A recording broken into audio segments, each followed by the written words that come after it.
G'day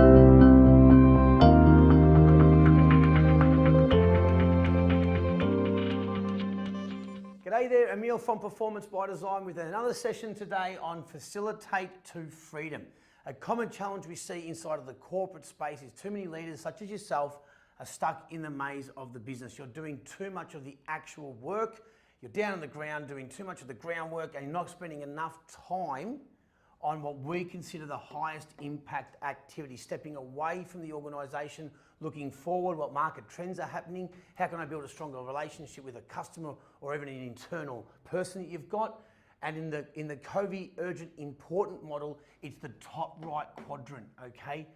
Not urgent, but important work. That takes a bit of time and have to be out of the maze to be able to do that. So let's talk our way through thinking about how do we facilitate to freedom and get more time on those highest impact activities. Remembering that your leader's job, a primary job for you as a leader, is to influence and empower. So one way that we see leaders being able to especially empower here is to avoid the problem solving and move more towards problem empowering, okay?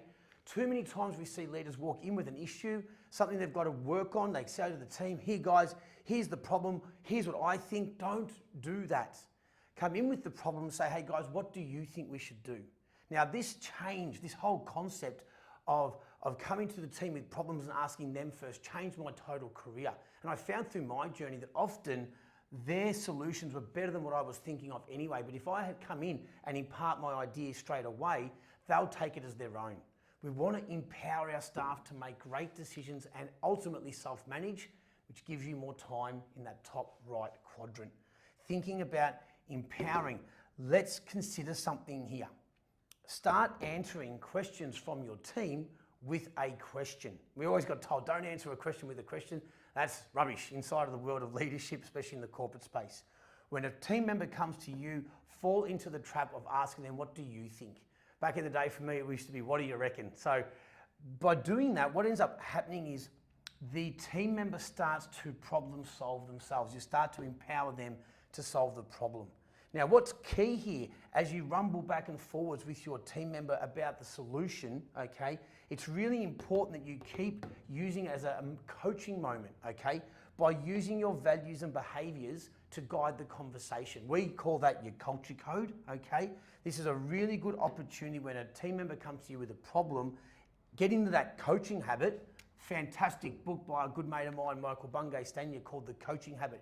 Gives you a whole bunch of tools and a framework to get that coaching habit and that coaching mindset going. Great questions, a great book. It only takes about an hour and a half to read as well. Now, with the avoiding hot plates part, if your team member comes to you with a solution that is going to be not good at all and it's a major mistake, of course, help them avoid touching that hot plate and having that big error.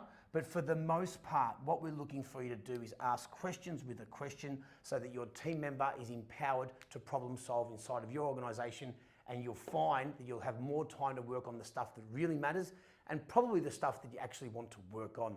That's it for today. I'm Emil from Performance by Design.